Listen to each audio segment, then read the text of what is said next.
Hello ছোট বন্ধুরা, আজ তোমাদের জন্য আছে সোনার মোহর আর কৃষকের গল্প।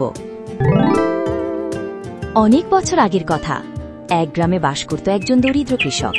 নাম তার রামেশ্বর। সে ছিল অত্যন্ত পরিশ্রমী এবং সৎ। প্রতিদিন ভোরে উঠে মাঠে যেত। খেতে খাওয়া ছিল তার জীবনের নিত্যরীতি। তবু দিন চলে অতি কষ্টে। সংসারে অভাব লেগেই থাকত। স্ত্রী আর 2 সন্তান নিয়ে খুব কষ্টে দিন যাপন করত রামেশ্বর। একদিন সকালে সে তার জমিতে গর্ত খুঁড়ছিল, নতুন করে গাছ লাগানোর জন্য। হঠাৎই কোদালের ধাক্কায় একটা কিছুতে শব্দ হল, ধাতব কিছু যেন।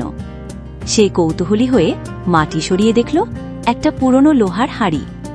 হাঁড়িটা মাটি দিয়ে ঢাকা ছিল। সে ভাবল হয়তো পুরনো কিছু বাসন হবে। কিন্তু যখন সে হাঁড়ির মুখ খুলল, তখন চোখ ছানাবড়া হয়ে গেল। হাঁড়ি ভর্তি ঝকঝকে সোনার মোহর।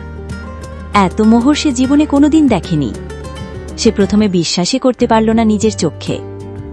রামেশ্বর কিছুক্ষণ হাঁ করে তাকিয়ে থাকল, তারপর হাঁড়িটা নিয়ে বাড়ি ফিরে এলো।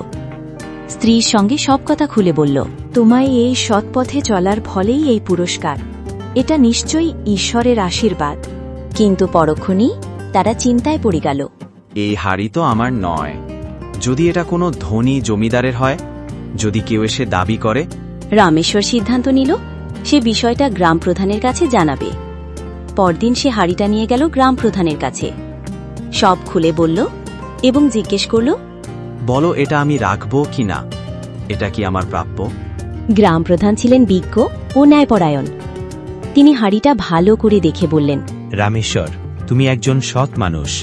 তুমি যদি চাও তাহলে এই সোনা তুমি রেখে দিতে পারো, কারণ তুমি এটা জমিতে খুঁজে পেয়েছ, চুরি করনি। তবে তোমার ইচ্ছা হলে তুমি এটা গ্রামের কল্যাণে ব্যয় করতে পারো।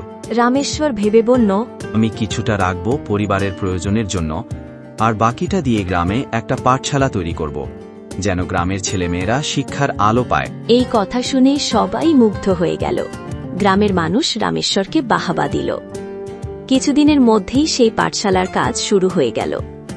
রামেশ্বরের সততা আর মহান সিদ্ধান্তের কথা চারদিকে ছড়িয়ে। সেই সোনার হাঁড়ির দানেই শুধু রামেশ্বরের নয়, পুরো গ্রামের ভাগ্য বদলে গেল।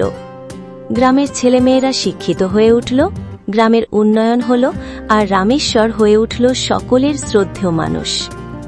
এই গল্পটি আমাদের শেখায় যে সততা ও সদিচ্ছা থাকলে ভাগ্য নিজেই একদিন দরজায় কড়া নাড়ে। লোভ না করে সঠিক পথে চললে জীবনে শান্তি ও সম্মান পাওয়া যায়।